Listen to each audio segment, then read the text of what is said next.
finish a job, then spend the next 6 weeks sending texts, emails, smoke signals, whatever it takes just to get paid? Yeah, you're not alone. And today we're going to fix it. For those of you who don't know me, I'm Matthew Grenade, and this is the Business of Building, where we talk about running a great contracting business. I work with Dragonfly Insurance, and we help contractors actually make money, stay protected, and avoid business headaches. All right, let's get into it. Let me tell you a quick story. I was talking to a drywall sub who had 112,000 stuck in unpaid invoices, 112K, just hanging out there. And here's the crazy part. Once he tightened his payment terms, deposits, 5-day invoices, strict progress payments, boom, problem solved. The good clients stayed, the slow paying clients magically disappeared. Why? Because he stopped being the bank. Let's talk about how you can do the same thing, how you can stop being the bank. Here's the uncomfortable truth. Most slow paying clients didn't set out to stiff you. They're just responding to the boundaries you set or didn't set. If you start work without a deposit, if your invoice says net 30, but you don't follow up for 45 days, if you keep working after they miss a progress payment, if you never use the stop work clause because you don't want to be difficult, guess what? You accidentally train them to pay slow. And the good news is you can retrain them, and it starts before the job ever begins. Let's talk contracts, not the long, terrifying legal ones, just the parts that protect your cash flow. Here's the deal. Cash flow problems aren't fixed when the job is over.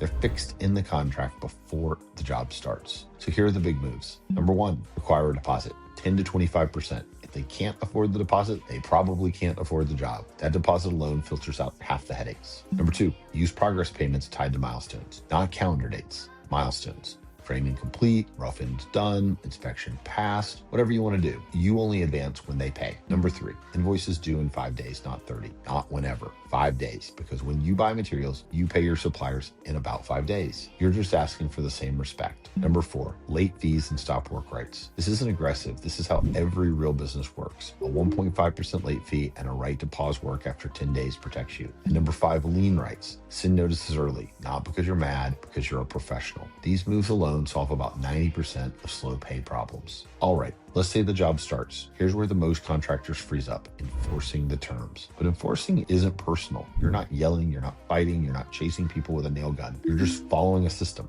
Here's the system. Day 5, invoice due, friendly reminder call. Hey, just checking you saw the invoice. When should we expect it to be processed? Boom, most problems will be solved there. Day 8, follow-up email. Attach the invoice. Need to keep the schedule moving. Can you confirm when this will get paid? Day 10, direct conversation. I can't continue work past 3 more days without receiving the payment. What needs to happen on your end to get this resolved? If they push back, here's your line. The bank is cheaper than we are, which is a polite way of saying if you need financing, get it from a bank, not from me. Day 12, stop work notice. Short, calm, professional. Reference your contract and don't keep working. If you deliver this script the same way every time, predictable, calm, no emotion, clients will take you seriously. Now, what about the client who just keeps paying slow? Look, some clients aren't slow by accident. They're slow because they're juggling money and you're the easiest bill to push off. You fire those clients. Here's when you walk away. 2 slow payments in a row, they dispute every invoice, they ask you to keep working while they sort things out, they're showing financial issues, or honestly, the stress outweighs the profit. And here's how you fire them professionally. When the job is done, you say, I appreciate the opportunity to work with you. Based on the payment issues we've had on this project, we won't be a fit for additional work. I wish you the best moving forward.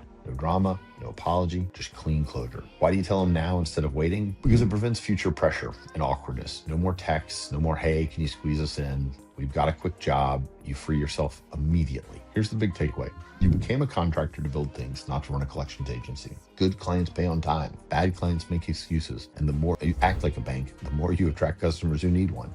If you found this helpful, hit the like button so this video gets in front of more contractors who need it. Make sure to subscribe to the Business of Building. We publish videos every week to help you run a smarter, more profitable business. Just hit the subscribe button. And if you want the full breakdown, including scripts, contract language, and examples, go to our full blog post on www.dragonflyinsurance.com. Thanks for watching. I'll see you next week.